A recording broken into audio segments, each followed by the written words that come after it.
right technical ලවුලක් ආවලමයි දැන් හරි සමා වෙන්න නේද විනාඩි 10ක් විතර අපිට ගියා. හරි අපිට ගාලා කතා කරමු.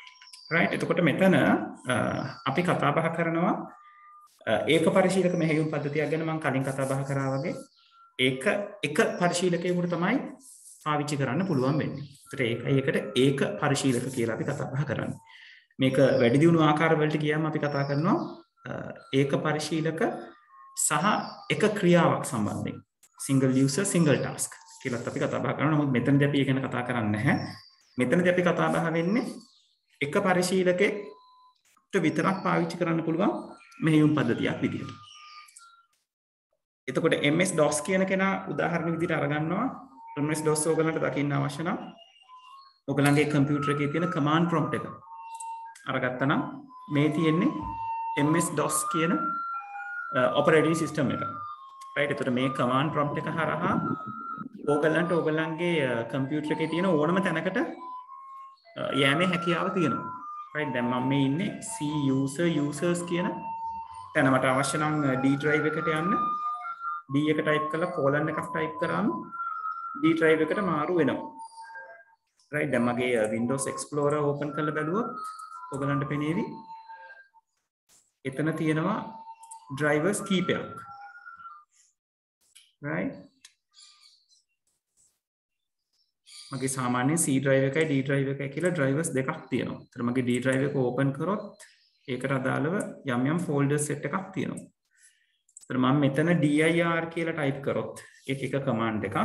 right ඕගලන්ට මේව ඉගෙන ගන්න නැහැ. නමුත් මම පෙන්නන්නේ ඕගලන්ට OS එක වගේ කියන එක. මෙතන පෙන්නනවා මගේ D drive එකේ තියෙන files සහ directories ඒ කියන්නේ folders ටික. මේ dir කියලා ඉස්සරහින් වැටලා තියෙන තැන් ටික ඔක්කොම folders වල නම් පෙන්නන්නේ. අනිත් තැන් වල පෙන්නනවා file names. දැන් ඔයගලන්ට පේනවා මෙතන G10 practical කියලා ෆයිල් එකක් තියෙනවා. ඒක මෙන්න මෙතන තියෙනවා. මේ පේනවාද G10 practical. ඊළඟට EV transfer කියලා එකක් තියෙනවා. මෙතන EV transfer කියලා ෆයිල් එකක් තියෙනවා. color test කියලා තියෙනවා. color test කියලා ෆයිල් එකක් තියෙනවා. right අපි folders පැත්තෙන් අරගත්තොත් නේද? ICT කියලා folder එකක් තියෙනවා. මෙතන dir එකක් තියෙනවා ICT කියලා. right ඔය විදිහට අපිට පුළුවන් folder structure එකට සම්බන්ධ වෙන්න CMD එක පාවිච්චි කරලා. දැන් අපි ඒකට කියන්නේ command prompt එක කියලා. ඒතර command prompt එක තමයි ඉස්සර operating system එක Microsoft ආයතනයේ මූලිකව හඳුන්වා දෙන කාලේ සම්පූර්ණ පරිගණකයේ පාවිච්චි වුණේ මේ වගේ කළු පාට තිරයක්. ඉතින් එතනින් අපි විවිධ commands දීලා අපිට අවශ්‍ය වෙන folder එක ගාවට පැමිණෙන්න ඕනේ. ඒකට මේක එක එක commands තියෙනවා. folders අලුතෙන් හදන්න පුළුවන්, folder එකක් delete කරන්න පුළුවන්, file එකක් open කරගන්න පුළුවන්. ඒ වගේ විවිධ commands තියෙනවා. ඔයගොල්ලෝ internet එකේ ගිහිල්ලා හොයලා බලුවොත් ඔයගලන්ට ඔය CMD එකේ යන්න පුළුවන් commands list එකක් හොයාගන්න පුළුවන්. ඒතර මෙයා අර කලින් කිව්වා වගේ ඒක පරිශීලක single user. ඒ වගේ මේ හරහා එකවරකට කරගන්න පුළුවන් වෙන්නේ එක වැඩයි. ඒතර single task එකක් මේක ක්‍රියාවක් පමණයි කරගන්න පුළුවන්. right ඊළඟට අපි කතා කරනවා බහු පරිශීලක multi user මේ operating system එකක්. දැන් මේ multi user operating system එකක් කියලා කියන්නේ අපි server පරිගණකයක නැත්නම් සේවාදායක පරිගණකයක්. ඒක ඔය mainframe වගේ computer එකක්. එයින් එකක අපේ operating system එක install කරලා ඒක සමග network එකක් කරහා අනිත් computers වලට සම්බන්ධ වෙන්න ඉඩ දීලා operating system එක අර server එකේ තියෙන operating system එක භාවිතා කරන ආකාරය. right එතකොට මෙතන මේ පින්තූරය අනුව ගත්තමත් මේ මැද තියෙන කෙනා ගාව operating system එක install කරලා තියෙනවා කියලා අපි උපකල්පනය කරොත් මේ හැම පරිගණකයක්ම network එක හරහා ඒ server එකත් එක්ක තමයි සම්බන්ධ වෙන්නේ. සම්බන්ධ වෙලා මේ single operating system එක usersලා ගොඩකින් පාවිච්චි කරනවා. right එතකොට ඒක තමයි මේක multi user operating system එකක් කියලා අපි කතා බහ කරන්නේ. right Windows server කියන operating system එක server operating system එකක් නැත්නම් multi user operating system එකක්. ඒ වගේම Linux වල තියෙනවා multi using, Unix කියලා තව language operating system එකක් තියෙනවා. ඒකේ තියෙනවා multi user. right ඒ වගේ ඔයගලන්ට පාවිච්චි කරන්න පුළුවන්. ඇත්තටම අපිට මේක experience කරන්න තියෙන හැකියාව ටිකක් අඩුයි. ගොඩක් වෙලාවට ආයතන පැත්තෙන් අරගත්තම මේ වගේ සර්වර් ඔපරේටින් සිස්ටම් එකක් පාවිච්චි කරලා හැමෝටම ඒ සර්වර් එකට ඇක්සස් කරලා කටයුතු කර ගැනීමේ හැකියාව ලබා දීලා තියෙනවා. එහෙම වුණාම අපේ දත්ත ඔක්කොම එක තැනක රැඳිලා තියෙන්නේ. ඒ දත්ත ෂෙයා කර ගැනීමක් ඊළඟට ඇප්ලිකේෂන්ස් ෂෙයා කර ගැනීමක් තමයි එතෙන්ද සිද්ධ වෙන්නේ. right ඒ තමයි බහු පරිශීලක මෙහෙයුම් පද්ධතියක් කියලා වෙන් කරනකොට අපි කතා බහ කරන්නේ. right ඊළඟට මල්ටි ටාස්කින් මෙහෙයුම් පද්ධතිය. right දැන් මම කියවනේ කාර්ය අනුව වෙනස් වෙනවා කියලා. එතකොට මේ කලින් අපි කතා කරේ යූසර් අනුව. ඒක පරිශීලක බහු පරිශීලක සිංගල් යූසර් මල්ටි යූසර්. දැන් එනවා කාර්ය ප්‍රමාණය. සිංගල් ටාස්ක් කියන එක මෙතනද කතා කරලා නැහැ මල්ටි ටාස්ක් කියන එක ගැන කතා කරලා තියෙනවා. right multi task. ඔබතේ ඔතන සර් මල්ටි ටාස්ක් කියන එකට මේ Firefox ඒ වෙන්නේ නැහනේ. නෑ Firefox කියලා කියන්නේ පුතේ ඔපරේටින් සිස්ටම් එකක් නෙවෙයි. Firefox කියලා කියන්නේ බ්‍රවුසර් එකක්නේ. මෙතන කතා කරන්නේ Windows වගේ operating systems. Windows, Android, Macintosh, මෙතන මේ තියෙන Red Hat, Solaris, right ඔය වගේ ගොඩාක් ඔපරේටින් සිස්ටම්ස් තියෙනවා. right හරි සර් දැන් හරි. ඔව්. ඒතර মাল্ටි ටාස්කින් කියලා කියන්නේ මොකද්ද? එකවරකට කාර්ය කීපයක් සිදු කර ගැනීම හැකියාව. දැන් අද කාලේ පාවිච්චි කරන හැම ඔපරේටින් සිස්ටම් එකක්ම মাল্ටි ටාස්කින් ඔපරේටින් සිස්ටම් එකක්. Excuse me, sir. ඔව් පුතේ. Sir, Android and multitasking. ඔව් Android එකත් মাল্ටි ටාස්කින් අපිට බෑග්ග්‍රවුන්ඩ් එකේ රන් වෙන ප්‍රෝග්‍රෑම්ස් තියාගන්න පුළුවන්. හරි sir. right එතකොට මෙතන ඔයගලන්ට දැන් මගේ මේ තියෙන ස්ක්‍රීන් එක දිහා බැලුවොත් ඔයගලන්ට පේනවා ඇති මගේ Windows Explorer open වෙලා තියෙනවා, browser එක open වෙලා තියෙනවා, Zoom session එකක් යනවා, WhatsApp open වෙලා තියෙනවා, PDF එක තියෙනවා, CMD එක තියෙනවා. ඒතර මේ ඇවිල්ලා programs ගොඩක්. ඒතකොට එක වරකදී කාර්යයන් බොහෝ ප්‍රමාණයක් සිදු කර ගැනීමේ හැකියාව මේ operating system එකට තියෙනවා. ඒතර අන්න එහෙම operating system වලට අපි කියනවා multitasking operating system එකක් නැත්නම් බහුකාර්ය මෙහෙයුම් පද්ධතියක් කියලා. right ඊළඟට අපි කතා කරනවා real time operating system. I love you too. So right real time operating system එකක්. yes you can stay with me. right real time operating system එකක් කියලා කියන්නේ ළමයි is it CMD goodbye CMD එකෙන් ෆෝල්ඩර් එකක් open කරන්න පුළුවන්. Open කරනකොට වෙන්නේ අපි අපේ පාත් එක දික් කරගන්න එක තමයි අපි කරන්නේ. D එකේ ඉඳලා ICT කියන ෆෝල්ඩර් එක ඕපන් කරගන්න ඕන නම් ඔයා ICT කොහොමද කරන්නේ? මට මතක විදිහට ICT / ගහලා එන්ටර් කරාම නෑ එතනට එන්නේ. CD change directory CD ICT කියලා දාන්න. CD කියන එක පාවිච්චි කරනවා change directory කියන එක. එතකොට ඊට පස්සේ හිස්තනක් තියලා folder එකේ නම දුන්නම ඒ අදාළ folder එක ඇතුළට එනවා. right හරි sir thank you. net එකේ හොයලා බලන්න. ඔය ගොඩක් තියෙනවා කතන්දර. right හරි. එතකොට real time operating system එකක් කියලා කියන්නේ ආදාන ලබා දුන් විගසම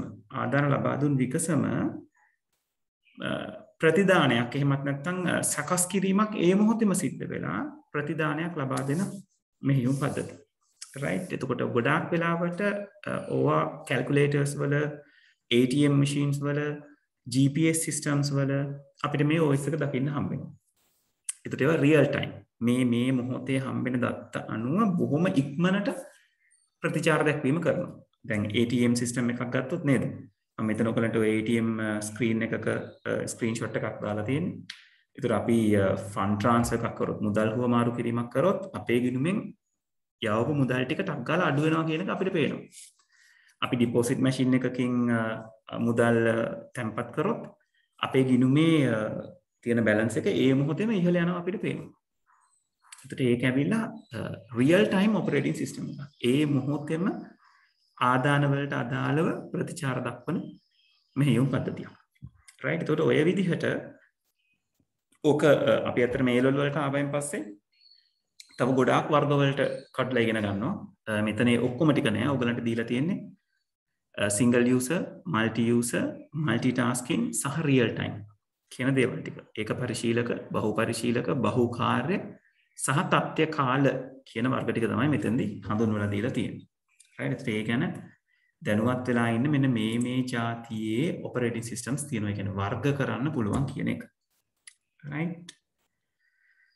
හරි, ඊළඟට අපි යනවා මේ මෙහෙයුම් පද්ධතියක සේවා කියන පැත්තට. right? Operating system services. එතකොට මේ සේවාවන් අරගත්තම ප්‍රධාන වශයෙන් මේ සේවාවන් දෙකකට කැඩෙනවා. right?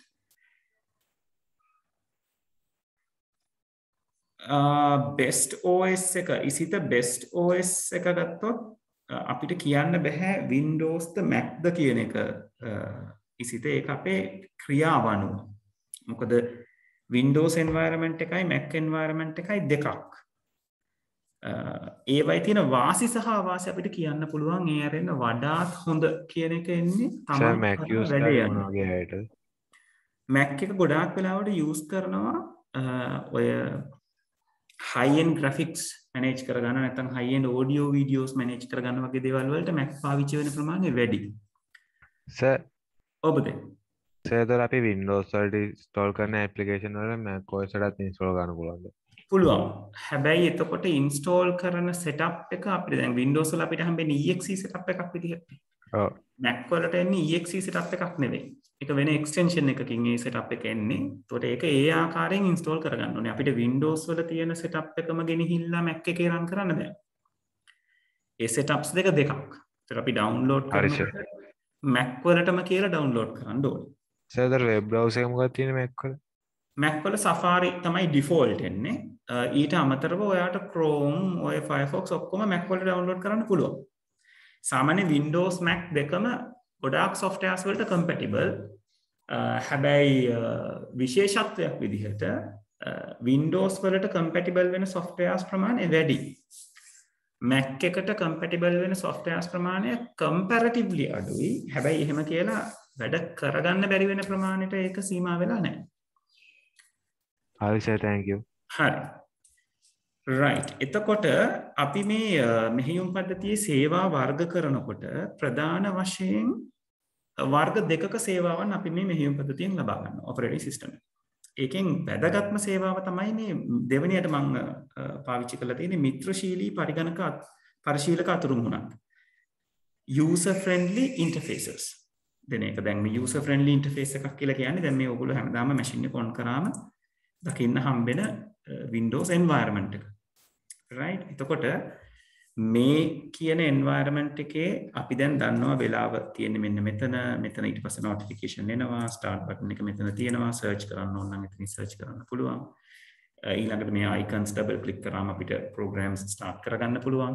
ඒතර මේ වගේ තැනකට තමයි අපි කියන්නේ මිත්‍රශීලී පරිශීලක අතුරුමුණක් කියලා. user friendly කියලා. right? ඒතර ඔයගොල්ලෝ Android operating system එක ගත්තොත් නේද? බොහොම පුංචි දරුවෙකුට උනත් පුළුවන් හැන්ඩල් කරගන්න කොහොමද මොබයිල් ෆෝන් එකක් එක්ක වැඩ කරන්න කියන එක. බොහොම ඉක්මනට කැප්චර් කරනවා. right? එතකොට ඒවයි තියෙන අතුරු මේ පරිශීලක අතුරු මුහුණත නැත්නම් ඔය user friendly interface එක නිසා තමයි ඒක ඒ වැඩේ කරගන්න හැකියාව හම්බෙලා තියෙන්නේ. ඒතර ඒක තමයි operating system එකක user ගේ පැත්තට આવොත් තියෙන ප්‍රධානම benefit එක. right? නැත්නම් operating system එකක් user කෙනෙකුට දෙන ප්‍රධානම service එක, සේවාව. right? ඒක හැරුණම අපි අර කලින් දවසක කතා කරා නේද? සෙනග මම සෙෂන් එකෙන් පස්සේ කියන්නම්. අපි පළවෙනිම ගිය සතියේ අපි කතා කරානේ මෙහෙයුම් පද්ධතියක් කියලා කියන්නේ පරිශීලක එක්ක, යෙදුම් මෘදුකාංග එක්ක, උපයෝගිතා මෘදුකාංග එක්ක, දෘඩාංග එක්ක ඔය තියෙන හැම කොටසක් එක්කම සම්බන්ධ වෙලා ඉන්න කෙනෙක් කියලා. අන්නේ සම්බන්ධ වීම මත operating system එකට පුළුවන් මේ කම්පියුටර් එකේ තියෙන අනෙකුත් resources සම්පත් පාලනය කරන්න නැත්නම් manage කරන්න, මේ කළමනාකරණය කරන්න. අන්න ඒක තමයි දෙවෙනි සේවාව විදිහට අපි කතා බහ කරන්නේ. right? එතකොට ඔයගලන්ගේ පොතේ කතා බහ කරලා තියෙනවා මේ දෘඩාංග පාලනය කරගන්නවා කියන එක මොන විදිහටද operating system එක මැදිහත් වෙන්නේ මේ වැඩේට කියන එක. right? එතකොට මෙතනදී මේ දෘඩාංග පාලනය කරගන්නවා කිව්වම අපි mainly focus කරන තැනක් තමයි මේ process management කියන එක. ක්‍රියාවලි කළමනාකරණය කියන එක. දැන් පරිගණකයේ වැඩසටහනක් ක්‍රියාත්මක වෙනකොට ඒ පරිගණකයේම වැඩසටහන මගින් ක්‍රියාවලි යම් ප්‍රමාණයක් නිර්මාණය කරනවා. මම ඔයගලට ඔය පහළ පොඩි පින්තූරයක් දාලා ඇති. මේ programming execution program එක ක්‍රියාත්මක වෙනකොට තමයි මේ processors කියන එක හැදෙන්නේ. ඒතර එක program එකකට අදාළව ක්‍රියාවලිය එකක් තියෙන්නත් පුළුවන්, කීපයක් තියෙන්නත් පුළුවන්. ගොඩාක් වෙලාවට සාමාන්‍යයෙන් අද කාලේ පරිගණකයක් අරගත්තම අද කාලේ වැඩසටහනක් අරගත්තම එක වැඩසටහනකට අදාළව ක්‍රියාවලි කිහිපයක් නිර්මාණය වෙනවා. ඒතර මේ ක්‍රියාවලි තමයි ඇත්තටම RAM එකට ගෙනල්ලා RAM එකෙන් තෝරා ගන්න කෙනෙක් CPU එකට යවලා ක්‍රියාත්මක වෙන්න ඉඩ හරින්නේ. එතකොට මේ ක්‍රියාවලි වැඩසටහනක් ක්‍රියාත්මක කරාම උදාහරණයක් විදිහට අපි ගිහිල්ලා දැන් Word document එකක් open කරනවා double click කරලා. Word document එකක් open කරනවා කියලා කියන්නේ Word කියන program එක MS Word කියන program එක වැඩ කරන්න පටන් ගන්නවා. එතකොට MS Word වලට අදාළව ක්‍රියාවලි කීපයක් නිර්මාණය වෙනවා පරිගණකය ඇතුලේ. අන්නේ ක්‍රියාවලි ටික තමයි RAM එකට ගෙනල්ලා ස්ටෝර් කරගන්න. නැත්නම් RAM එකට ප්‍රවේශණය කරගන්න, ලෝඩ් කරගන්න. right? එතකොට RAM එකේ තියෙන ක්‍රියාවලි ටික තමයි අවශ්‍ය වෙලාවට CPU එකට යවලා CPU එකේ ක්‍රියාත්මක වීම කියන එක සිද්ධ කරන්නේ. එතකොට ওই ක්‍රියාවලියක්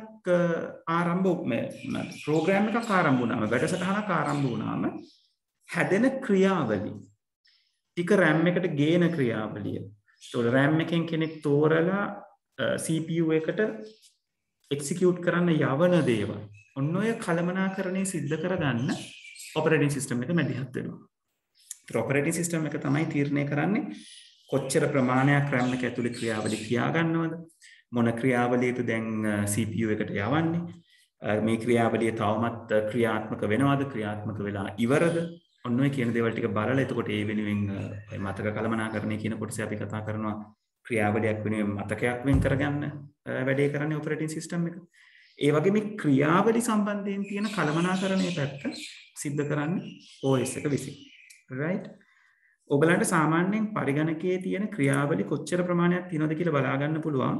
මේ ටාස්ක් බාර් එක right click කරලා ටාස්ක් මැනේජර් open කරගත්තා නම්. ටාස්ක් මැනේජර් open වෙනකොට සමහර අයට මේ විදිහට open වෙන්න පුළුවන්. ඒතර මේකේ more details කියලා option එකක් තියෙනවා. more details අරගත්තා ඔයගලන්ට මේ ටාස්ක් මැනේජර් එකේ තියෙන processors නැත්නම් දැනට තියෙන ක්‍රියාවලි ටික ලිස්ට් කරගන්න පුළුවන්. දැන් පේනවද දැන් මගේ කම්පියුටර් එකේ ඕගලන්ට පේන්න ක්‍රියාත්මක වෙන වැඩසටහන් තියෙන්නේ බොහොම සුළු ප්‍රමාණයක් නේද? Windows Explorer එක තියෙනවා, ඊළඟට මේ browser එක තියෙනවා, ඊළඟට Google Chrome එක එක තියෙනවා, ඊළඟට Zoom meeting එක තියෙනවා, WhatsApp එක තියෙනවා, Adobe Reader එක තියෙනවා, CMD එක තියෙනවා.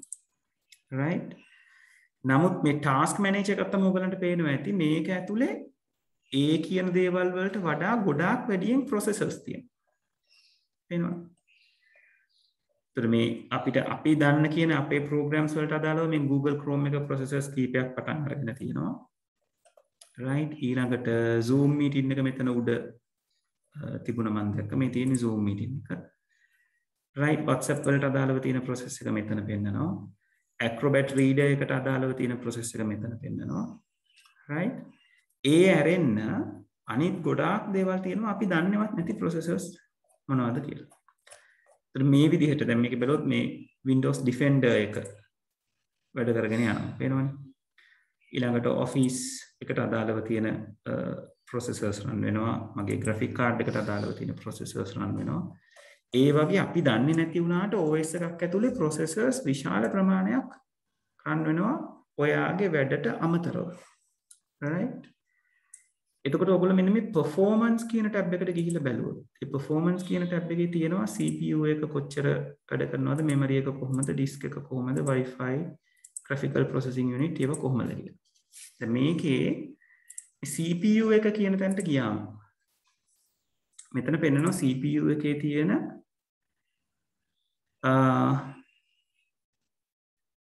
සනුජ Windows 11 වල task manager ගන්න කොහොමද කියලා අහන්නේ නේද? ඒකේ task bar එක ටිකක් වෙනස් නේද? මම තාම Windows 11 experience කරලා නැහැ. ඔයාට ඔතනින් right click කරලා ගන්න බැරි නම් control key එකයි alt key එකයි delete key එකයි ඔබන්නකො. එතකොට task manager සාමාන්‍යයෙන් on වෙනවා. සර්ච් කරලා ගන්නත් පුළුවන්. search කරලා ගන්නත් පුළුවන්. yes. හරි මෙතන දැන් බලන්න මේකේ ප්‍රස්ථාරේ පෙන්වන්නේ CPU එක කොච්චර පාවිච්චි වෙනවද කියන එක මගේ. මේකේ වැදගත් දෙයක් තියෙනවා මෙන්න මේ පහළ. පේනවද? මෙතන තියෙනවා මම මේ මැග්නිෆයි එක දාලා චුට්ටක් ලොකු කරලා පෙන්නන්න. මෙතන යුටිලයිසේෂන් කොච්චර භාවිතා වෙනවද කියන එක මගේ ප්‍රොසෙසර් එකෙන් 19ක් 18ක් විතර වගේ ප්‍රමාණයක් පාවිච්චි වෙන්නේ. CPU එකේ දැනට පවතින ස්පීඩ් එක කොහොමද කියන එක. මෙන්න මෙතන පහළ තියෙනවා අපි දන්න කියන කෙනෙක් දැන් කතා කරපු කෙනෙක් පේනවද? processors 254ක් තියෙනවා. මේ ඊට පස්සේ තියෙනවා threads කියලා එකක්.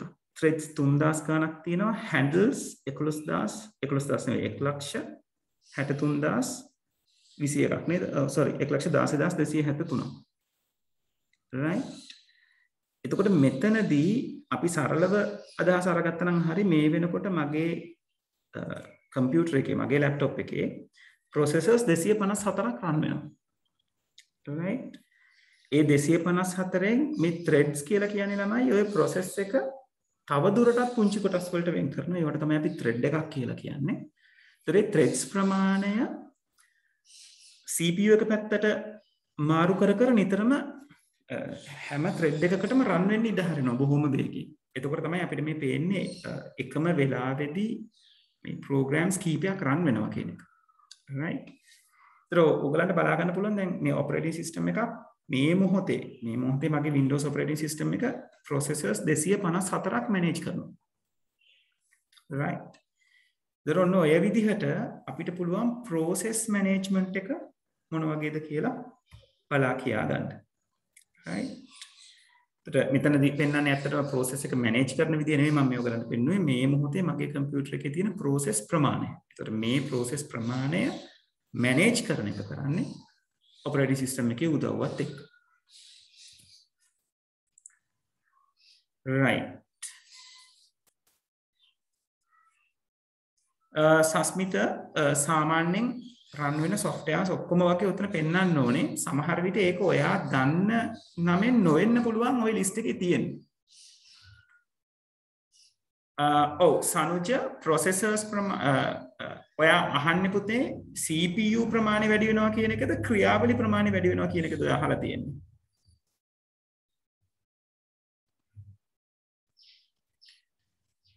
ඉසිත utilization වැඩි වුණොත් වෙන්නේ හිමි මේ machine එක පොඩ්ඩක් slow වෙන්න පටන් ගන්නවා.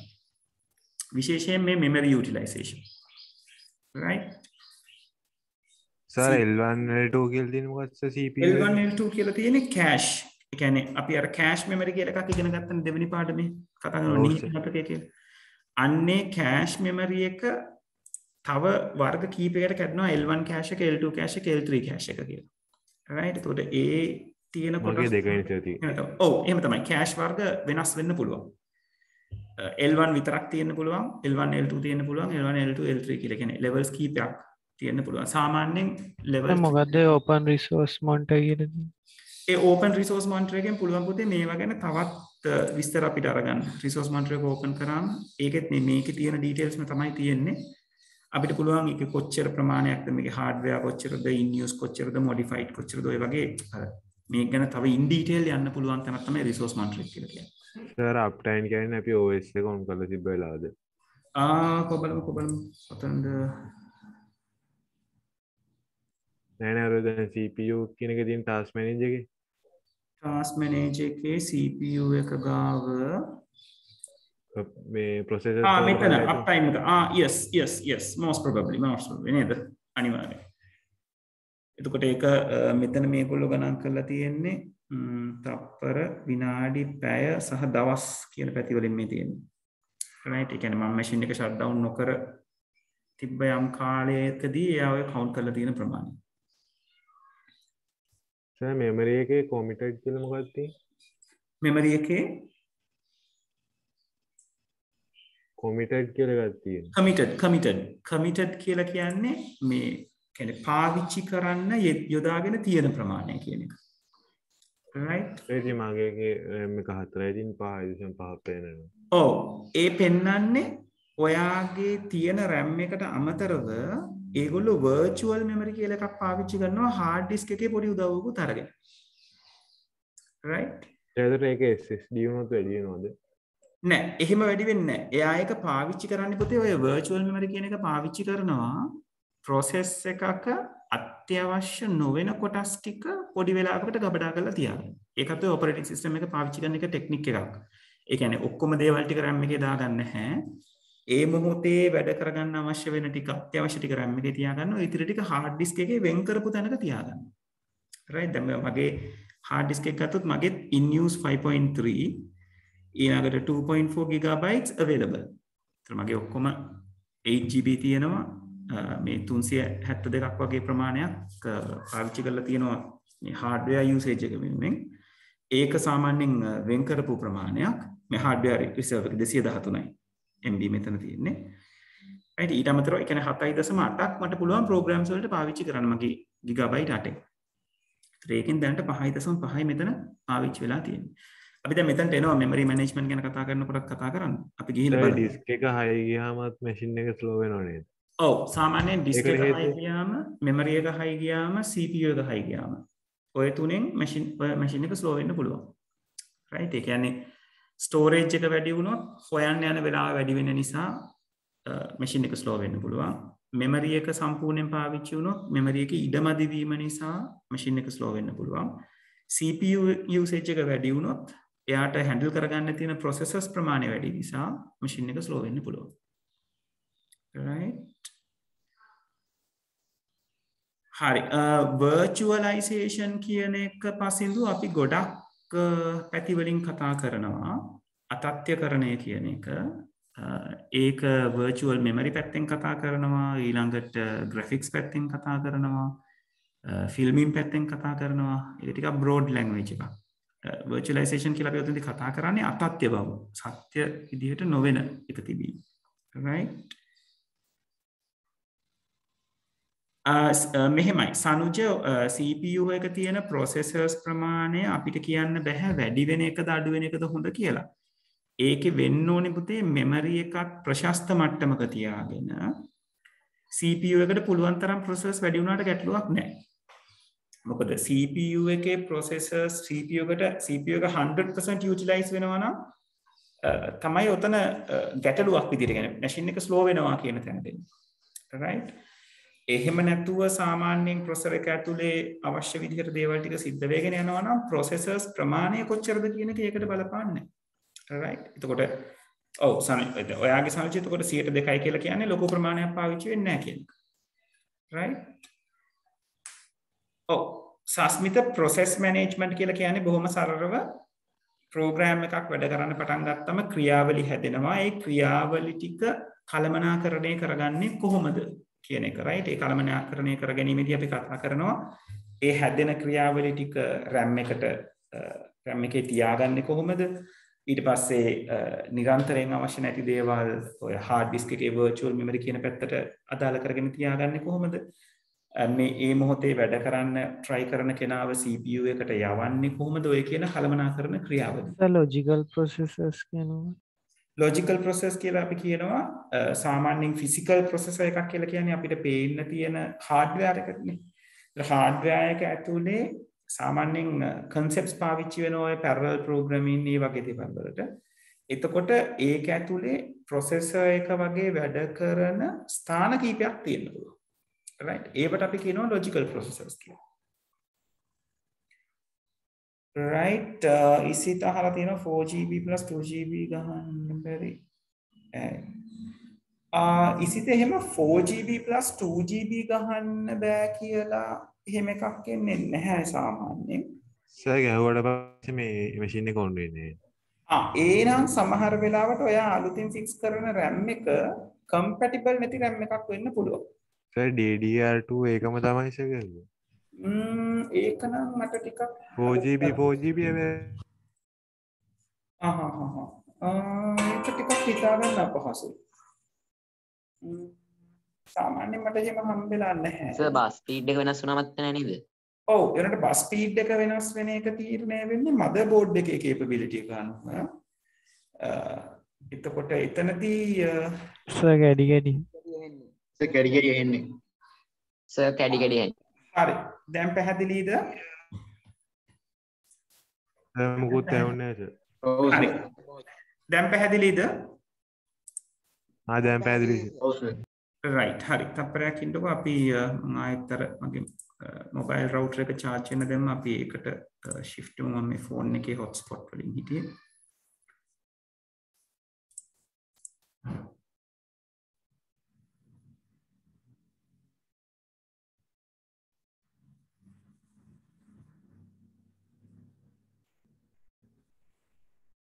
හරි මාව දැන් clearly ඇහෙනවද ළමයි?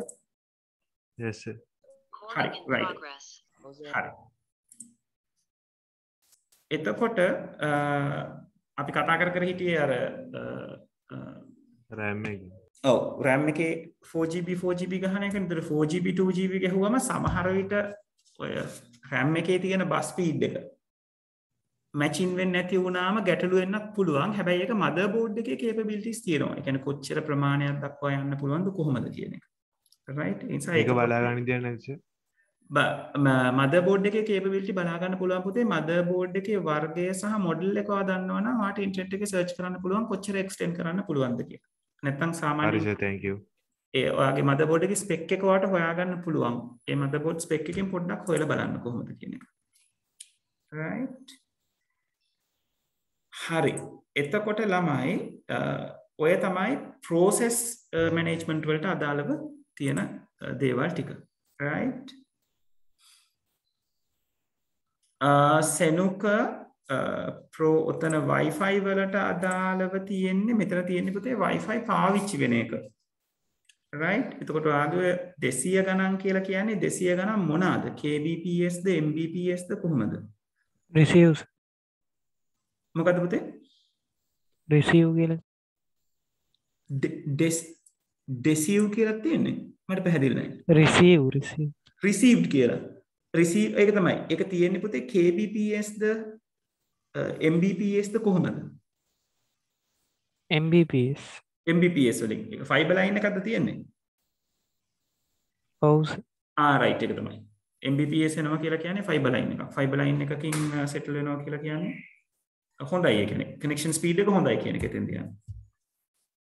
right හරි එතකොට ඊළඟ එකේ තියෙන්නේ memory management. දැන් මේ memory management කියන එක ගැන කතා කරනකොට අපිට අර ක්‍රියාවලි ටික ගැන කතා කරන්න වෙනවා. මොකද මතකය හසුරව ගැනීමනේ උතනදි කතා කරන්නේ. ඒතකොට මතකයට එන්නේ මතකය හසුරව ගන්න වෙන්නේ වැඩසටහනක් ක්‍රියාත්මක වෙනකොට. ඒතර වැඩසටහන ක්‍රියාත්මක වුණාම මෙමරි එක කොහොමද මැනේජ් කරගන්නේ? මෙමරි එක මැනේජ් කරගන්නවා කියලා කියන්නේ දැන් RAM එක අපේ තියෙනවා නම් අපි හිතමුකෝ 4GB RAM එකක් තියෙනවා කියලා. ඒ 4GB RAM එකට මොන ක්‍රියාවලි ටිකද ගෙනල්ලා ෆික්ස් කරගෙන තියාගෙන ඉන්නේ. එතකොට ඒකේ තියෙන ක්‍රියාවලි ප්‍රමාණය වැඩි වුණොත් ඒ වැඩි වෙන ක්‍රියාවලි ප්‍රමාණය කොහොමද හැන්ඩල් කරගන්නේ? ඔතනදී අපි කතා කරනවා මේ ඔපරේටිං සිස්ටම් එකක් RAM එකේ ප්‍රොසෙසර්ස් ප්‍රමාණය වැඩි වෙනකොට නිරන්තරයෙන් ක්‍රියාත්මක නොවන ආකාරයේ process සුළු මොහොතකට hard එකේ වෙන් කරගත්ත තැනකට එතන තමයි අපි virtual memory එක කියලා කිව්වේ. එතනට යොමු කරලා RAM එක නැවත වතාවක් free කරගන්නවා කියලා. right මොකද එතකොට අලුතෙන් නිර්මාණය වෙන process වලට RAM එක ඇතුළට එන්න පුළුවන් වෙන නිසා. ඒ වගේම තමයි process එකක් හැදුනම ඒ process එකට RAM එකේ කොච්චර ඉඩක් වෙන් කරනවද කියන එක operating system එක තමයි තීරණය කරන්නේ. ඒ වගේම යම්කිසි process එකක් ඉවර වුණාම අපි කියනවා process එක terminate වෙනවා කියලා. process එක terminate වුණාම කොච්චර එයාට අදාළව තිබ්බේ කොච්චර ඉඩ ප්‍රමාණයක්ද අන්න ඉඩ ප්‍රමාණය නැවත available කියලා මතක තියාගන්න නැත්නම් track කරගන්නේ operating system එක. right ඒතර සරලව කිව්වොත් RAM එකේ කොච්චර ඉඩ තියෙනවද ඒවට කොච්චර process දානවද කවුද තව එන්නේ ඉන්නේ ඊට පස්සේ තව කොච්චර ඉඩ ප්‍රමාණයක් RAM එකේ පාවිච්චි කරන්න පුළුවන්ද ඔය කියන දේවල් ටික මැනේජ් කරන්නේ operating system එක. එතකොට RAM එක නිකන් motherboard එකට fix කරලා තිබීමම විතරක් නෙවෙයි. RAM එක හරියට මැනේජ් කරගත්තේ නැති වුණොත් අපේ system එක එන්න slow වෙනවා. right? ඒක නිසා RAM එක මැනේජ් කරගන්නවා කියන එක operating system එක සතු කාර්යයක්. right? දැන් ඒ කියන්නේ hardwares available. processor එක තියෙනවා, RAM එක තියෙනවා, hard disk එක තියෙනවා, motherboard එක තියෙනවා. හැබැයි තිබ්බ පමණින් හරියන්නේ නැහැ. ඔයාගේ කම්පියුටර් එකෙන් ඔයාට කරදරයක් නොවි වැඩ කරගන්න, ඒක මැනේජ් කරගන්න වැඩේ ඔපරේටින් සිස්ටම් එක කරන්නේ නැත්නම්. ඒතර OS එක තියෙන්නේ ඇත්තටම මේ වැඩේට. right? සනුජ 0.64 කියලා තියෙන්නේ gigahertz වලින්ද ස්පීඩ් එක. ඒක ටිකක් ස්පීඩ් එක කියලා කියන්නේ ඔයාගේ කියන්නේ මේ මොහොතේ පාවිච්චි වෙන ස්පීඩ් එක වෙන්නේ පුතේ. මේ බේස් ස්පීඩ් කියන තැන ඔයාගේ හරි ස්පීඩ් එක ඇති. මෙතන ස්පීඩ් එක කියලා කියන්නේ මේ වෙලාවේ යූටිලයිස් වෙන ස්පීඩ් එක. ඒ කියන්නේ මේ මොහොතට එයා වැඩ කරන ස්පීඩ් එක තමයි මෙතන ස්පීඩ් කියන එකෙන් පෙන්නන්නේ. right? එතකොට දැන් මේ මෙමරි මැනේජ්මන්ට් වලදී පේනෝ නේද මේගොල්ලෝ මෙතන මැනේජ් කරගන්න විදිහ. right? එතකොට මේකේ ටිකක් ඇඩ්වාන්ස් දේවල් ටිකක් තියෙනවා. right?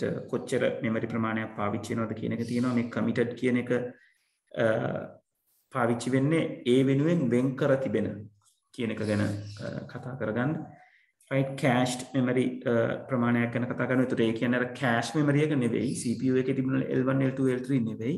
මෙතෙන්දි cache කියලා කතා කරන්නේ තායිත්තරක් virtual memory concept එකක්මයි.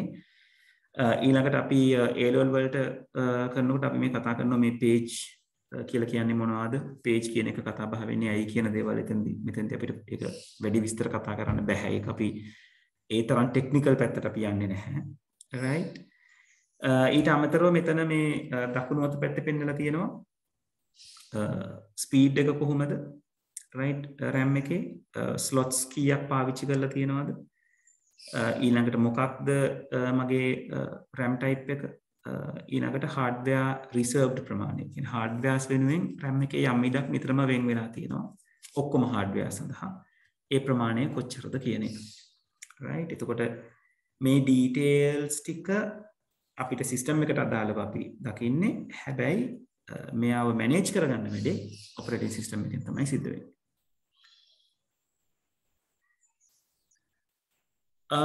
CPU එක ගාව තියෙන ඊතර්නෙට් කොතනද පුතේ ඊතර්නෙට් කියලා තියෙන්නේ? කේබල් කනෙක්ෂන් වල විතරයි තියෙන්නේ. සමහරට එහෙම වෙන්නේ නැති නේද? ඔව් සර්. Wi-Fi වල පෙන්නන්නේ. එහෙම වෙන්නේ නැති.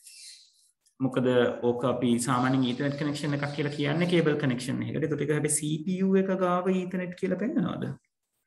නෑ සර් මේ පල්ලෙහාට තව බොක්ස් එකකින් පෙන්නනවා. තව බොක්ස් එකකින් පෙන්නනවද? right okay. ඒතර මේ Wi-Fi වලට අමතරව ඊතර්නෙට් එක පෙන්නනවා නැති. yes sir. right. හරි. එතකොට මතක කළමනාකරණයේදී ඔන්න ඔය කියන කටයුතු ටික සිද්ධ වෙනවා. ඒතර මතක තියාගන්න මතක කළමනාකරණයේදී මේ RAM එක විතරක් නෙවෙයි. RAM එකයි hard disk එකයි ප්‍රධාන වශයෙන් කළමනාකරණය වෙනවා. right? ඊට අමතරව ඕගලන්ට හිතන්නකො ස්ටෝරේජ් එකක් විදිහට pen drive එකක් කනෙක්ට් කරලා තියෙනවා නැත්නම් external hard disk එකක් කනෙක්ට් කරලා තියෙනවා කියලා. එයාවත් කළමනාකරණය වෙනවා මේ මතක කළමනාකරණය ඇතුළෙම. right? ඊළඟට තියෙනවා උපාංග කළමනාකරණය device management. මේ device management කියන එක කතා කරනකොට අපි කතා කරනවා මේ ප්‍රධාන දේවල් දෙකක්. එකක් තමයි මේ device controllers උපාංග පාලක කියන එකයි, ඊළඟට මේ device drivers දාවක නැත්නම් එළවුම් වැඩසටහන් කියලා අපි කියනවා. right? දනිත්තු GPU කියලා කියන්නේ graphical processing unit කියන එක පුතේ. ඒක අපේ graphic card එකකට අදාළව තියෙන processing unit එක. right?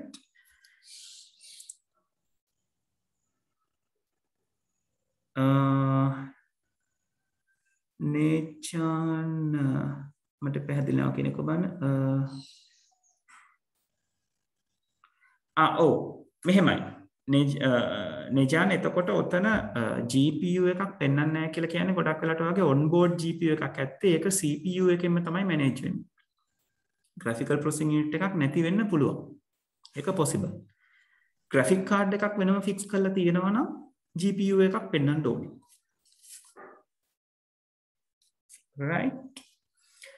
right සනුජ.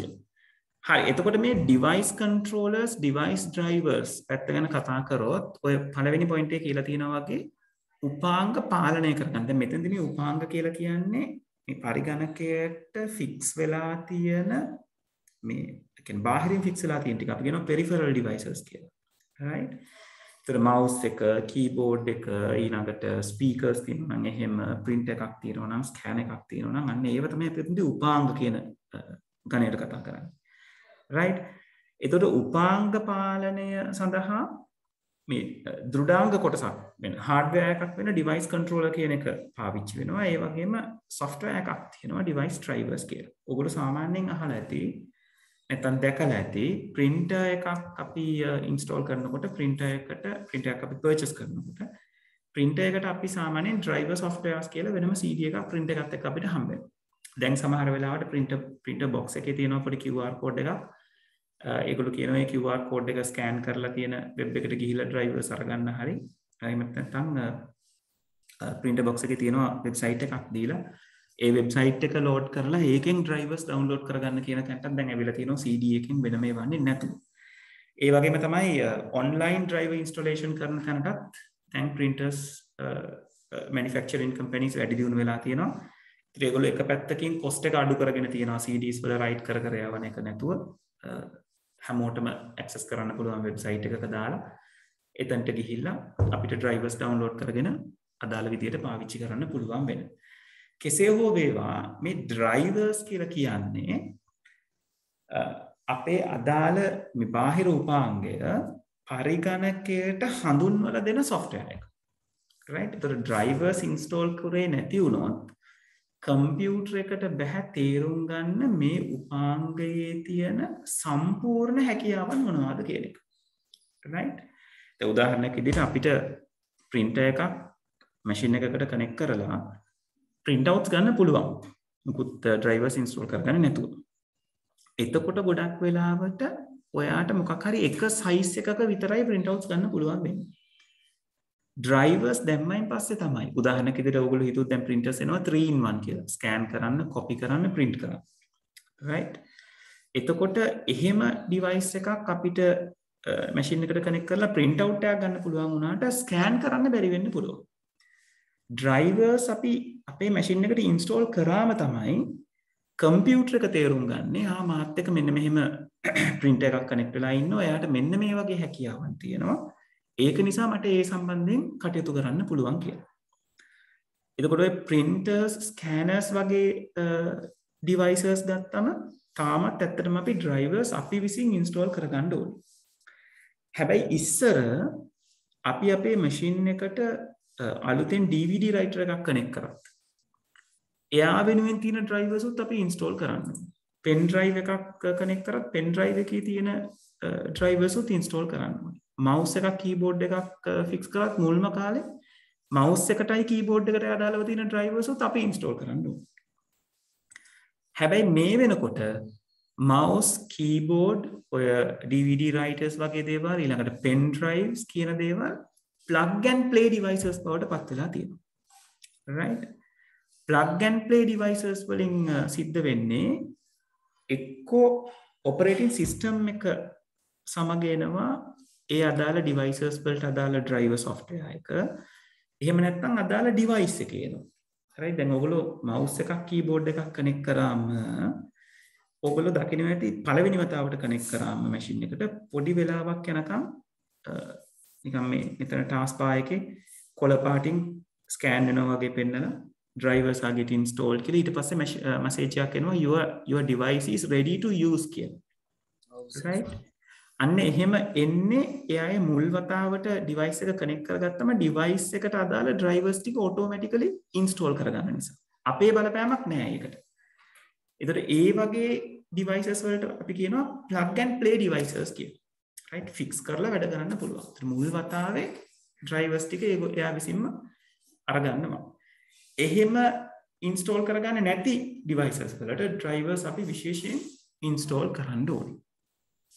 right? එතකොට ඔන්න ඔය drivers ටික දැම්මයින් පස්සේ driver එකෙන් අදාළ උපාංගය තෝරගෙන ඒ උපාංගයට තියෙන හැකියාවන් මොනවද? ඒත් එක්ක මොන වගේ දේවල්ද කරන්න පුළුවන් කියන එක කළමනාකරණය කරගන්න වැඩේ කරන්නේ operating system එක. අපි machine එකේ print කරන්න කිව්වොත් operating system එක තමයි තීරණය කරන්නේ. හරි. මෙයා දැන් print කරන්න කිව්වේ එහෙනම් මෙන්න මේ details ටික යවන්න ඕනේ printer එකට. අපි ස්කෑන් කරන්නේ කොහොම? අද මෙයාට උමලා තියෙන ස්කෑන් කරන්න එහෙනම් ස්කෑනර් එක තමයි මැනේජ් කරන්න ඕනේ කියන එක තීරණය කරගන්නේ ඔපරේටින් සිස්ටම් එක. right? එතකොට ඔන්න ඔය වගේ උපාංග කළමනාකරණය කිරීමටත් ඔපරේටින් සිස්ටම් එක අපිට උදව් වෙනවා. හරි, චරිත අහලා තිනවා GPU එක කියන්නේ මොකක්ද කියලා කියලා දෙන්න කියලා. චරිත GPU එක කියලා කියන්නේ graphical processing unit එක. graphical processing unit එකෙන් කරන්නේ පුතේ ඔයාගේ කම්පියුටර් එකේ තියෙන graphics ටික manage කරගන්න උදව් කරන එක.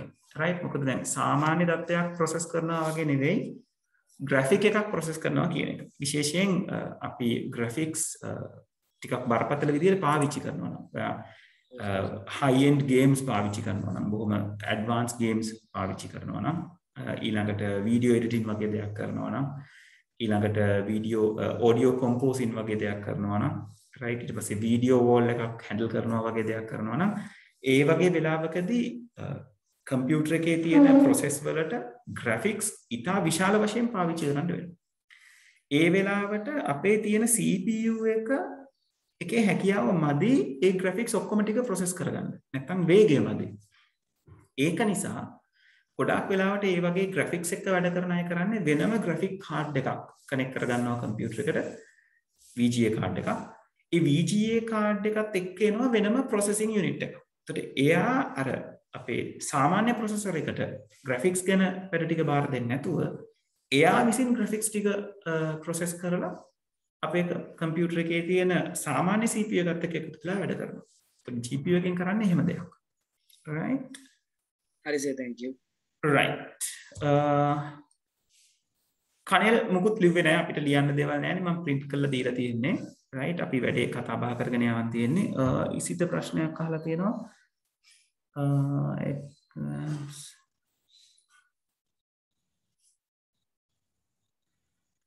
ඔව් ඉසිත ඔයා මට තේරෙන විදිහට අහන්නේ OS දෙකක් නෙවෙයි Windows එකම අර users දෙකක් තියෙන.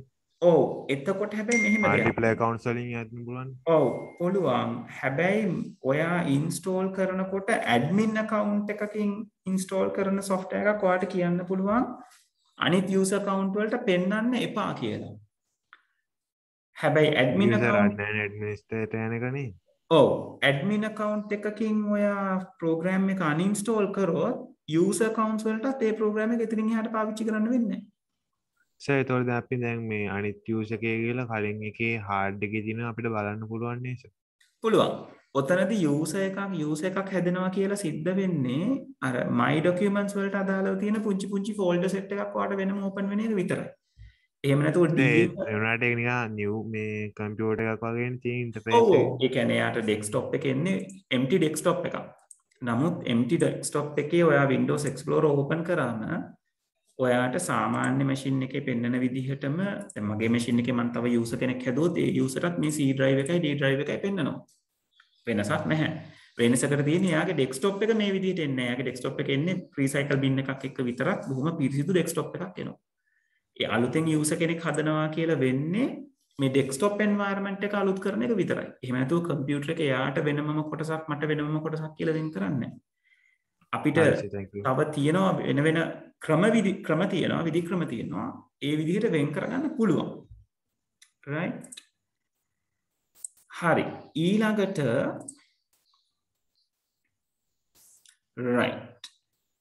ඊළඟට අපි කතා කරනවා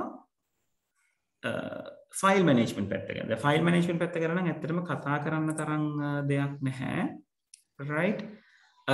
සිතූපක් kernel 32 කියලා කියන්නේ පොතේ අපේ operating system එකේ වැඩිපුරම critical වෙන තැනට තමයි අපි kernel එක කියලා කියන්නේ.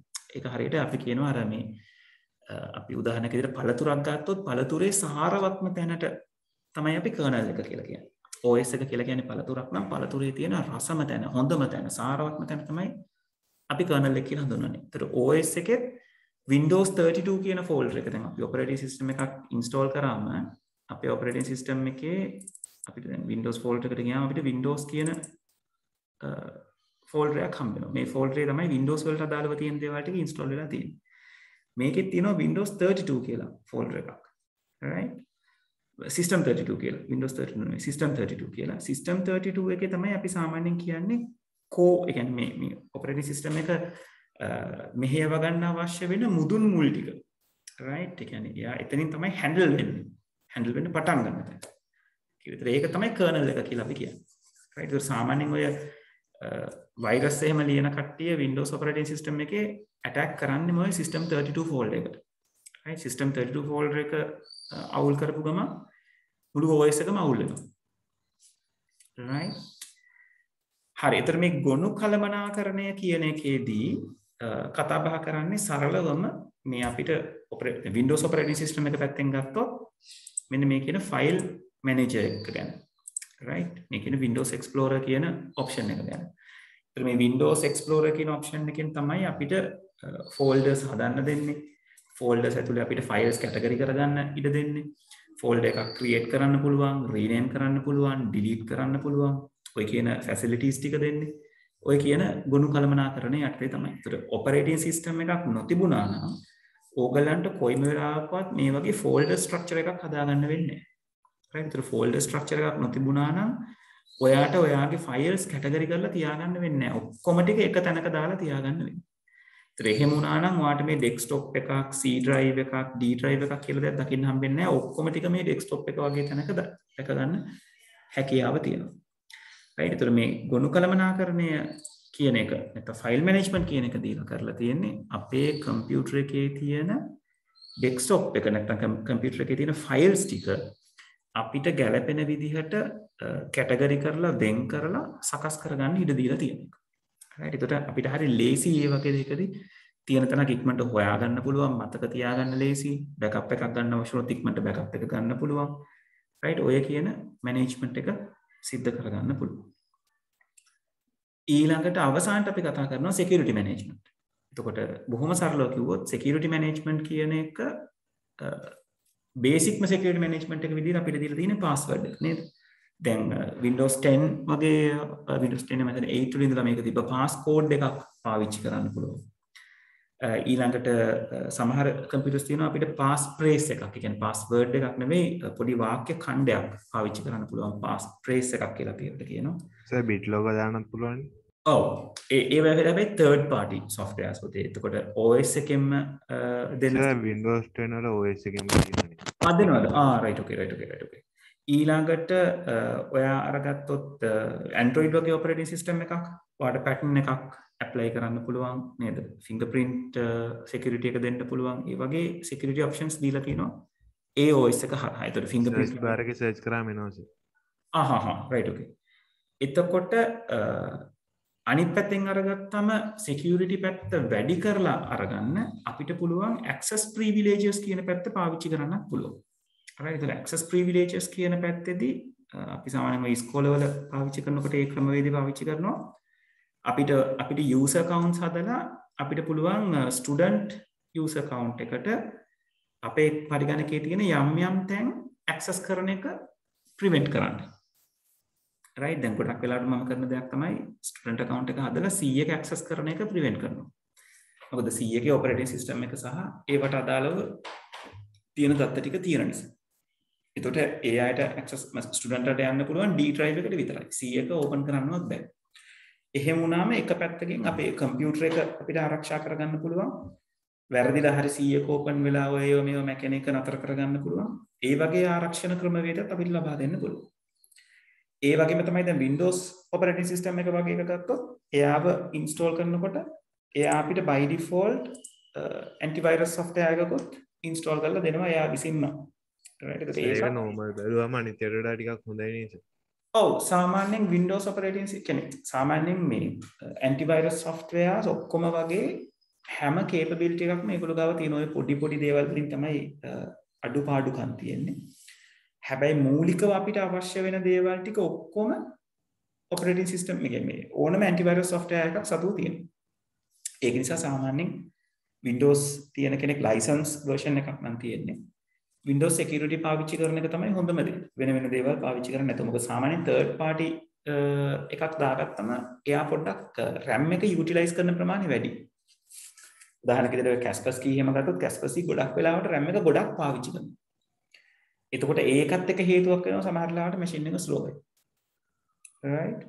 ඒතර ඔය විදිහට ආරක්ෂණ කළමනාකරණය කියන එකත් operating system එකකින් ඕගලන්ට අරගන්න පුළුවන්. right? ඒ වගේම තමයි සනුජ මම ලයිසන් එකක් වෙනම අරගත්තේ නෑ පුතේ. සාමාන්‍යයෙන් Windows ලයිසන් එකක් ගන්නවා නම් මට මතක විදිහට 20000 විතර දැන් යනවා. මම කෙලින්ම ඒ කියන්නේ ඔරිජිනල් OS එක තියෙන PC එක 24000 යනවා සර්. ඔව් ඒ කියන්නේ ලැප් එකම තමයි මම පර්චේස් කරේ. ඒකට ඒකේ OS එකට අදාළව තියෙන ඒ ප්‍රමාණයත් ඒකට එකතු වෙලා විතර වගේ තමයි යන්නේ. ආනෙජන් 18කට වගේ තියෙනවා නේද? ආනෙජන් කියන 18කට ගන්න පුළුවන් කියලා. ඒ වගේම තමයි ඔය Windows license එක මම ඔයගලන්ට කල්ලුත් කියලා තියෙයි eBay එකෙන් ගන්න පුළුවන් 1500. ඔව් purchase කරන්න පුළුවන්. හැබැයි ඒක කොච්චර durable ද කියන එක අපි දන්නේ නැහැ. හැබැයි මම කීප තැනකටම පාවිච්චි කරලා තියෙනවා. මේ වෙනකන් එහෙම මුකුත් ගැටලු ඇති වෙලා නැහැ. එහෙම ඔප්ෂන් එකකට ඔයගලන්ට යන්නත් පුළුවන්. right? සර් දැන් සර් ලැප් එක ගද්දි ඒකට එකපාරයිද මේ පර්චේස් කරන ලයිසන් එක? ඔව් ලයිසන් එක එකපාරයි පර්චේස් කරන්න ඕනේ. එයා ඒක ඇවිල්ලා ලයිෆ් ටයිම් ලයිසන් එකක්. හරි සර්. 1 year mention එක. එහෙම නෙවෙයි. එහෙම එකක් නෑ. right?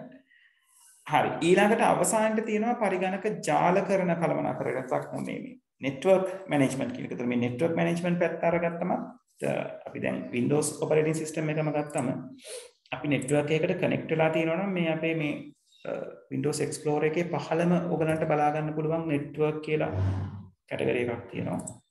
එයාට ගියාම දැන් මගේ කම්පියුටර් එක මේ මොහොතේ network එකකට connect වෙලා නැහැ. එහෙමනම් මගේ PC එක විතරයි මෙතන පෙන්නන්නේ. ඔයගොල්ලෝ ඉස්කෝලේ ඔයගලන්ගේ ලැබ් එක network කරලා නම් මේ network කියන තැනට ගියාම network එකේ available devices ටික ඔයගලන්ට පෙන්වන්න පුළුවන්. right? එතකොට දැන් අපි සාමාන්‍යයෙන් ඉස්කෝලේ පාවිච්චි කරනකොට එක printer එකක් පාවිච්චි කරනවා network එක හරහා teachers ලාට අවශ්‍ය print outs කැමති machine එකකින් print කරන්න පුළුවන් වෙන විදිහට. ඒතර එහෙම වුණාම මේ network එක manage කරගන්න එකක් OS එක හරහා තමයි අපි සිද්ධ කරන්නේ. right? operating system එක තමයි network කරලා තියෙන devices ටික අඳුන ගන්න උදව් වෙන්නේ, network එක discover කරගන්න උදව් වෙන්නේ.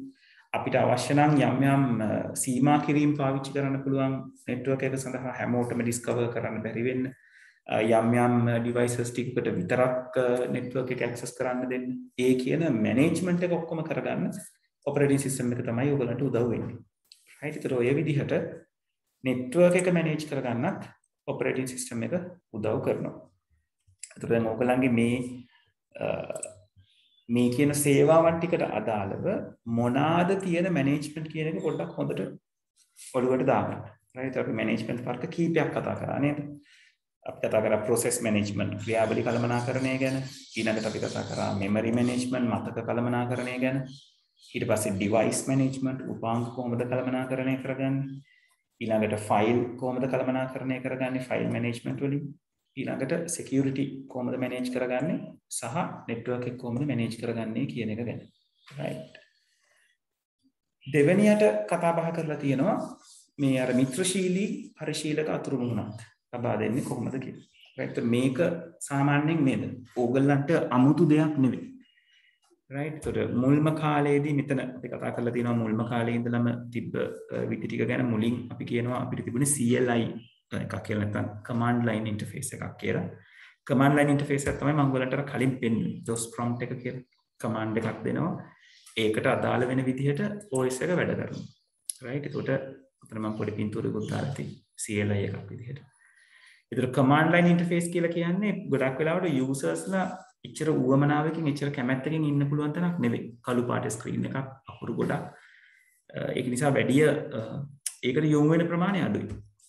දැන් ඇත්තටම මේ devices පාවිච්චි කරන්න හොඳ උත්තේජනයක් වෙලා තියෙනවා මේ GUI කියන එක, graphical user interface කියන එක. right? ඉසිතේ network discovery turn off කියලා එක තියෙන්නේ security management එකේ network security පැත්තට අදාළව තියෙන එකක්. එතකොට ඒක turn on කරලා ඔයාට network එකක් එක්ක manage කරලා කියලා මොකොත් වෙන්නේ නැහැ නිසානේ. ඒක ඕෆ් කරලා තියෙන එක හොඳයි. ඒ කියන්නේ personal computer එකක් නම් network එකකට connected නම් තමයි අපි ඒක on කරන්න ඕනේ. right? හරි සර් thank you. හරි. එතකොට මේ CLI එකෙන් පස්සේ අපි යොමු වෙන්නේ GUI කියන පැත්තට. graphical user interface චිත්‍රක පරිශීලක අතුරු මුහුණත් right එතකොට මේ graphical user interface එකක් පැත්තට ආවයින් පස්සේ ගොඩාක් වෙලාවට අපිට එක්ක touch sense එකෙන් නැත්නම් mouse එක පාවිච්චි කරලා මේ තියෙන විවිධ චිත්‍රක පාවිච්චි කරලා අපිට interact කරන්න පුළුවන්. ඔය GUI එකක තියෙන පොඩි concept එකක් තියෙනවා. ඒකේ තියෙන components ගැන අපි කියනවා ඒකට මේ Vim කියන concept එකෙන් ඒක හැදිලා තියෙන්නේ කියලා. Vim කියලා කියන්නේ windows, icons, menus and pointers කියන එක. right ඒකට කවුළු ඔගන් දකින්න හම්බ වෙනවා, icons දකින්න හම්බ වෙනවා, menus දකින්න හම්බ වෙනවා සහ pointer එකක් දකින්න හම්බ වෙනවා. සාමාන්‍යයෙන් GUI එකක මේ Vim කියන concept එක අන්තර්ගතයි. දැන් Vim කියන්නේ මොකක්ද කියන එක පොඩ්ඩක් දැනගෙන ඉන්න එක වටිනවා ඔයගලන්ට. right MCQ එකකට වගේ අහන්න පුළුවන්.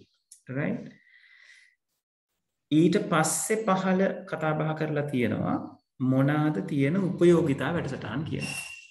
right ඒ කියන්නේ utility softwares. දැන් මතක ඇති ගිය සතියේ අපි system software වර්ග කරනකොට අපි system software වර්ග කරනකොට අපි වර්ග කරා වර්ග තුනකට. operating system, utility softwares, language translators.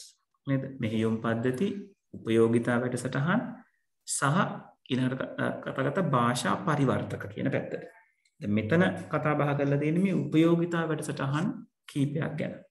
right ඒතකොට මම අර කලින් කිව්වා වගේ උපයෝගිතා වැඩසටහන් කියන එක අපි පාවිච්චි කරන්නේ අපේ පරිගණකයේ තියෙන යම් සේවාවන් නිවැරදි ආකාරයෙන් පවත්වාගෙන යන්න අපේ එදිනදා වැඩ ටික කියන්නේ යූසර්ගේ එදිනදා වැඩ ටික කරගෙන යනකොට ඒ කරගෙන යන වැඩවලට උදව් කරන්නත්.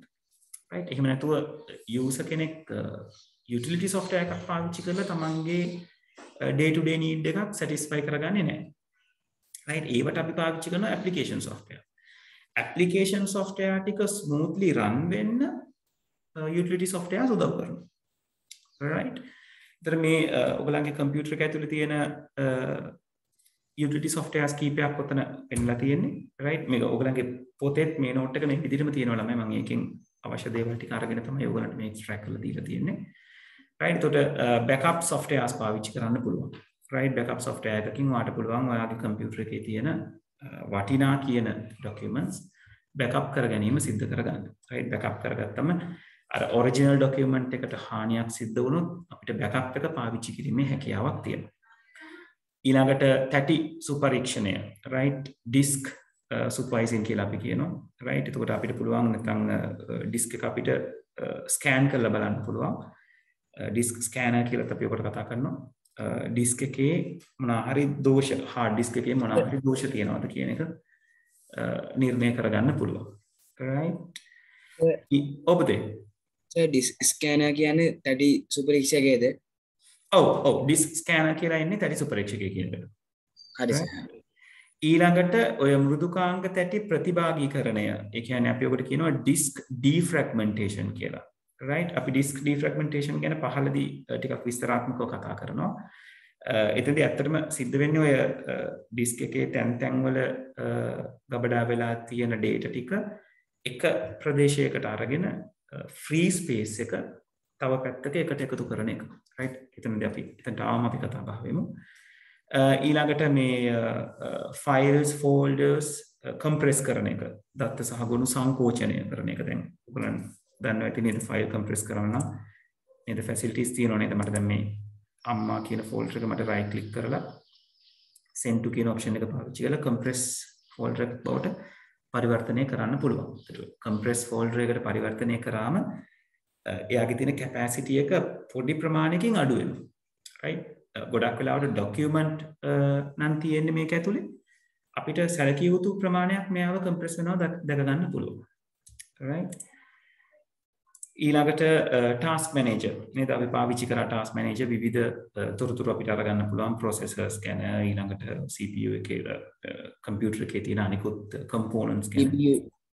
සර් compress කරන ගායි චුට්ටක් compress කරන එක බොහොම සරලයි. right click කරා zen2 කියන එකට ගියා compressed නැත්නම් zip folder කියලා. ඒතර කොහොමද ඒක වෙන්නේ?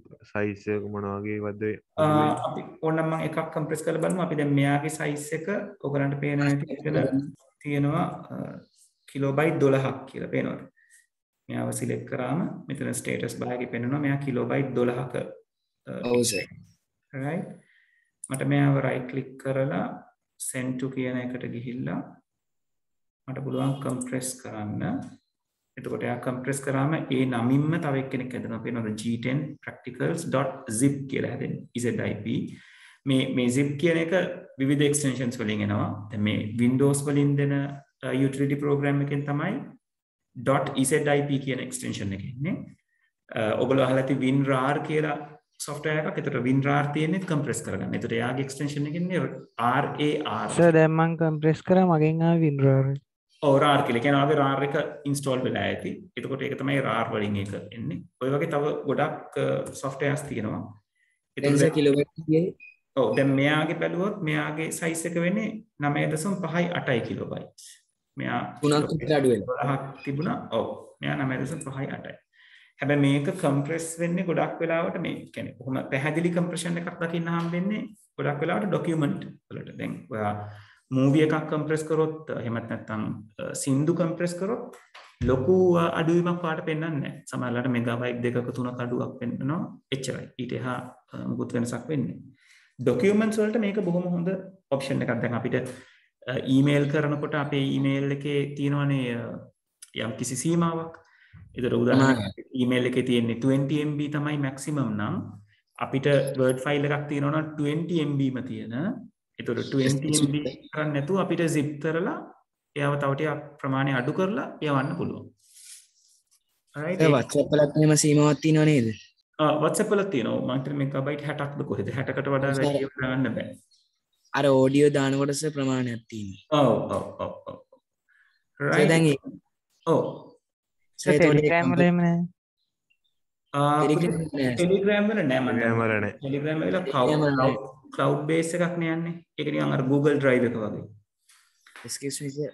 ඔබද දැන් සර් කම්ප්‍රෙස් කරලා පස්සේ සර් ආයි ඕපන් කරනකොට ඒ විදිහම සර් ඕපන් වෙන්නේ. නෑ අපි මෙයාව compress කරපු file එකක් right click කරලා අපිට extract කරගන්න ඕනේ. කියන්නේ compress කරනවා කියන්නේ අකුලනවා කියන එකනේ. extract කරනවා කියන්නේ දිගාරිනවා කියන එක. ඒතර අපිට මේ extract කරලා තමයි නැවත යාව පාවිච්චි කරන්න පුළුවන් වෙන්නේ. ඒතර මුලින්ම අපි extract all කියන මේ option එකට ගියාම එයා අහනවා කොතනටද extract කරන්න ඕනේ කියලා. ඒතර මට මෙතනින් browse කරලා තැනක් දෙන්න පුළුවන්. දීලා extract දුන්නම ආයිත් ඒ අදාළ තැනට මේ මගේ word file එක extract වෙනවා. right දැන් මට මෙයාව දුන්නොත් එහෙම මම extract කරන්න කියලා මම කිව්වොත් මෙයාව extract කරන්න මගේ desktop එකට කියලා. ඒතර desktop එකේ G10 practical කියලා එකක් extract වෙනවා. right මේ තියෙන desktop එකේ G10 right දැන් මෙතන මේ තියෙන extract වෙච්ච file එක. right ඔය විදිහට අපිට extract කරගන්න පුළුවන්. දැන් ගොඩක් වෙලාවට ඔය games install කරනකොට එහෙම ඔයගලන්ට ඔය අත්දැකීම් ඇති නේද? ගොඩක් එන්නේ compress zip file එක zip file එක එන්නේ zip file එක extract කරලා සමහරවිට ඔයගලන්ට virtual drive එකක් එක්ක run කරන්න කියලා කියනවා නේද? එහෙම නැත්නම් extract කරලා install කරගන්න කියලා කියනවා. right හරි සර් thank you. ඊළඟට තියෙනවා පද්ධති දෝෂ නිශ්චය කිරීමේ මෙවල නේද? අපි වලට කියනවා system maintenance tools කියලා.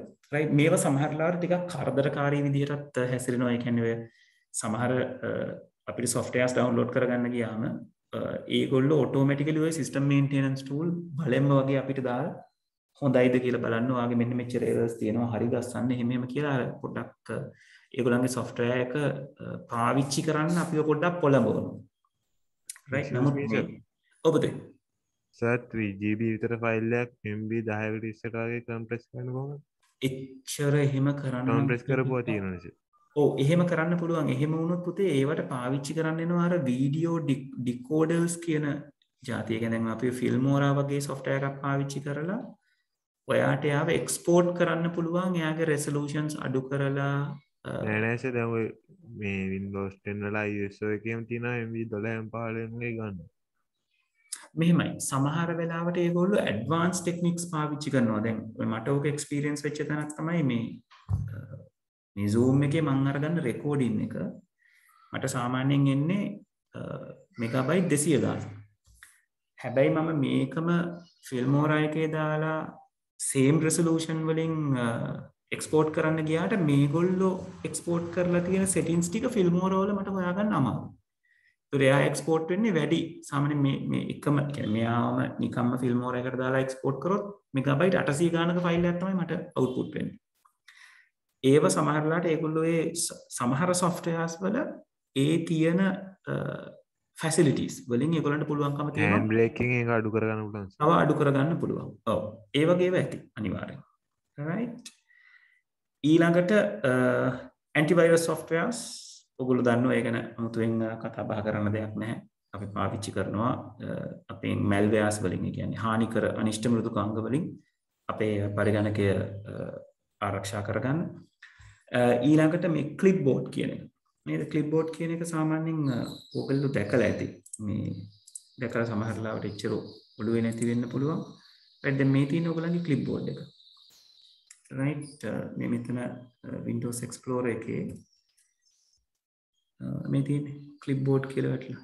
clipboard එක තමයි අපි සාමාන්‍යයෙන් copy කරගන්න දේවල් මතකේ තියාගන්න utility software එක වෙන්නේ. දැන් අපි Word එක පාවිච්චි කරනකොටත් Word එකේ අපි copy කරාම එයා මතක තියාගන්නේ මේ clipboard එකේ තමයි. ඒතර මේ clipboard එක කියලා කියන්නේ OS එකේ facility එකක්. right. ඒතර එයා Word වලට විතරක් නෙවෙයි. ඕනම තැනකට මේ clipboard එක අපිට වැදගත්. දැන් ඔයගොල්ලන්ගේ mobile phones වලත් ඔයගොල්ලන්ට clipboard එක තියෙනවා. ඔයගොල්ලෝ copy කරගත්තොත් ඔයගොල්ලන්ට clipboard එක open කරලා clipboard එකේ තියෙන ඒවායින් පරණ copy වෙච්ච ඒවාත් paste කරන්න පුළුවන්. ඔව් සර්. right. ඒතරන්නේ ඒ වගේ clipboard කියලා කියන්නේ utility software එකක්. right. ඊළඟට අපි කතා බහ කරලා තියෙනවා ප්‍රශ්නයක් අහලා තියෙනවද බලන්න.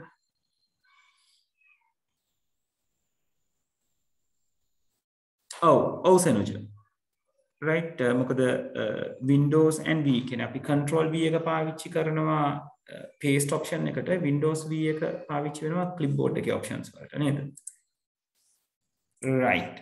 ඊළඟට අපි කතා කරලා තියෙනවා මේ synchronization softwares, data synchronization softwares කියලා. මේ data synchronization කියලා කිව්වම ඒක ටිකක් මේ network එකට සම්බන්ධ දෙයක්. synchronization වලදී විතරම කරන්නේ මේ sender ගේ පැත්තෙන් එවපු දත්තයක්. ඒ කියන්නේ දත්තේ යවන කෙනාගේ දත්තේ ලැබෙන කෙනාගේ පැත්තට සම්පූර්ණයෙන්ම ලැබුණද කියන එක සහතික කරගන්න ක්‍රියාවලියක් තමයි අපි මේ සම්මූර්තකරණය නැත්නම් synchronization කියලා කියන්නේ. right. එතකොට මේ ඒකට තමයි ඔය සංගතතාව පවත්වා ගන්නවා කියලා අපි කියන්නේ. right. ඒකට ඒක පොඩ්ඩක් network related දෙයක්. හැබැයි ඒකත් මේ utility software එකක්. sync වෙනවද කියලා දැන් ඔයගොල්ලෝ සාමාන්‍යයෙන් ඔයගලගේ mobile phones වල තියෙනවා syncing නේද? ඔයා email එක sync වෙනවා, contact list එක sync වෙනවා. right. ඒකට ඒ contact list එක sync වෙනකොට synchronization හරියට උනාද කියන එක බලන්නේ operating system එකේ නෙවෙයි utility software එකක. synchronization වලට අදාළව තියෙන utility software එකක. right. ඊළඟට මේ partitioning වලට අදාළව වෙන මෘදුකාංගය අපි ඔක සාමාන්‍යයෙන් කතා කරනවා disk management tool එක කියලා. ඔව් සෙනුක මම චාන්සර් එකට ගහනවා. right. අපි ඒ ගැන ඔය තැටි බෙදීම ගැන අපි කතා බහ කරනවා පහලට. එතෙන්දී අපි ඒක ටිකක් වැඩි දුර කතා බහ කරමු. ස්ක්‍රීන් සේවර් එක නම් දැන් පොඩ්ඩක් පාවිච්චි වෙනවා හරි අඩුයි. ඉස්සර තමයි ඔය ස්ක්‍රීන් සේවර් එකක් පාවිච්චි වුණේ Windows 7 වල තියෙනවා. ඔව් 7 ඊට පස්සේ 7 වලට කලින් තිබ්බේ ඒවා හරි ප්‍රසිද්ධයි. 10 වල තියෙනවා. 10 වල සේවර් එකක් තියෙනවද? මම එහෙම පාවිච්චි කරලා නැහැ සර්වර් එකක්. මලත් හොයාගන්න බෑ සර්. සර්වර් එකක් නැහැ. මම ස්ක්‍රීන් සේවර් එකක් නැහැ මම දන්න තරමින්. right. එයා සාමාන්‍යයෙන් ස්ටෑන්ඩ් බයි ඔටෝමැටිකලි යනවා. ඊට පස්සේ ස්පේස් එක ඉබුවමටක් ගාලා එනවා. ස්ලීප් මොඩ් එකේ ඉඳලා එන එකක් තමයි තියෙන්නේ. ඒ ඇරෙන්න ස්ක්‍රීන් සේවර් එකක් පාවිච්චි වෙන්නේ. right. ඊළඟට මේ සිස්ටම් ප්‍රොෆයිලර් එක පාවිච්චි කරාම අපිට පුළුවන් අපේ කම්පියුටර් එකේ තියෙන ඩිවයිසස් ගැන තොරතුරු අදාළ තියෙන දේවල් ටික ගන්නකොට ඩිස්ක් මැනේජ්මන්ට් පැත්තට ගියාම ඊළඟට ඩිවයිස් මැනේජ් කියන software පැත්තට ගියාම ඔයාලට අරගන්න පුළුවන්. අපි ඊළඟ දවසේ බලමු කොහෙද ওই දේවල් ටික තියෙන්නේ කියන එක. ඔය වගේ ඔයගලන්ට අඳුන ගන්න පුළුවන් වෙන උපයෝගිතා මෘදුකාංග ගොඩක් පරිගණකය ඇතුලේ තියෙනවා. මේ පහළ අපි කතා කරලා තියෙනවා ඔය partitioning ඊළඟට formatting ඊළඟට ඩීෆ්‍රැග්මන්ටේෂන් කියන කන්සෙප්ට්ස් ටික ගැන රයිට් ලබන සතිය අපි ওই දේවල් ටික ගැන කතා කරමු. තව එක විනාඩියක් විතර තියෙනවා අපිට වැඩ ඉවර කරන්න. ලබන සතිය අපිට මේ දේවල් ටික ඉවර කරලා අපිට පුළුවන් PowerPoint පැත්තට පොඩ්ඩක් ඔළුව දාන්න කොහොමද කියන එක බලන්න. රයිට් එතකොට සති ඊළඟ සතිය අපි මේක ඉවර කරලා PowerPoint lesson එකට පොඩ්ඩක් ඔළුව දාලා බලමු මොන විදිහයිද කියන එක. රයිට් මිස ඔබදේ සෑර පේපර් එකේ අනිත් මේ ක්වෙස්චන් ටික සාකච්ඡා කරන්න නේද? හරි. අපි එහෙමනම් අපි කීවෙනි ක්වෙස්චන් එකට යනවා සාකච්ඡා කරලා පුතේ? අර සර් බෝනස් ලකුණු වෙන 4ක් අන්නේ 4න් පස්සේ තමයි කරන්න තියෙන්නේ. රයිට් ඕකේ රයිට් ඕකේ. කියන්නේ තව ප්‍රශ්න පහක් තියෙන්නේ නේද? ඔව් 33 දැන් සර් බලන් තියෙන්නේ. 33 ඉඳලා බලන් තියෙන්නේ. හරි හරි. excuse me sir. ඔව් පුතේ. සර් Mac එකේ තියෙන commands Windows වලට වැඩ කරන්නේ නැහැ නේ සමහරක්. නෑ නේද? මොකද Mac එකේ දේවල් පොඩ්ඩක් වෙනස්. නේද? ඒගොල්ලන්ගේ අර Windows key එකට වඩා ටිකක් වෙනස් key එකක් තියෙන control key එකත් ඒගොල්ලෝ command key එක කියලා අරගෙන තියෙන. ඒ වගේ පොඩි පොඩි වෙනස්කම් තියෙනවා. සර් ඒගොල්ලෝගේ start menu එකක් තියෙනවා. start menu එකක් තියෙනවා. start menu එක කියලා කියන්නේ අර පහළ task bar එකේ තියෙන Apple එක ගන්න නේ. you know ඔව් එහෙම එකක් තියෙන්නේ. ඒ අරෙන්න විශේෂයෙන් start menu එකක් කියලා ඒගොල්ලන්ගේ නැහැ. හරි සර්. හරි. එහෙමනම් අපි අදට මෙතනින් session එක නතර කරමු. ඊළඟ දවසේ අපි කතා බහ කරනවා අපේ මේ utility program වලට අදාළව මේ partitioning කියන තැනින් කොහොමද මේ වැඩේ කරන්නේ කියන එක. right? හරි. එහෙනම් ගිහිල්ලා එන්න ප්‍රශ්න තියෙන අය ඉන්නවා නම් අහන්න. අනිත් කට්ටියට disconnect වෙන්න පුළුවන්. right? පරිස්සමට ඉන්න ළමයි අපි මේ ඉස්සරහ classes ටිකත් ළමයි online ම තමයි යන්නේ පොඩ්ඩක් තත්ත්වේ නැවත අනිත් පැත්තට කරකීගෙන එන නිසා. ඒ නිසා ඔහොම යමු. මම ඔයගලන්ට පණිවිඩයක් දෙන්නම් physical classes පටන් ගන්න තත්ත්වයක් තියෙනවා නම්. right? Thank you sir. Have a nice day. හරි. හොඳයි පුතේ. හොඳයි. එහෙනම් ගිහිල්ලා එන්න. right? good night. Have a nice day. Right. Good night. හරි හැමෝටම good night. Thank you, sir. Good night. right okay good night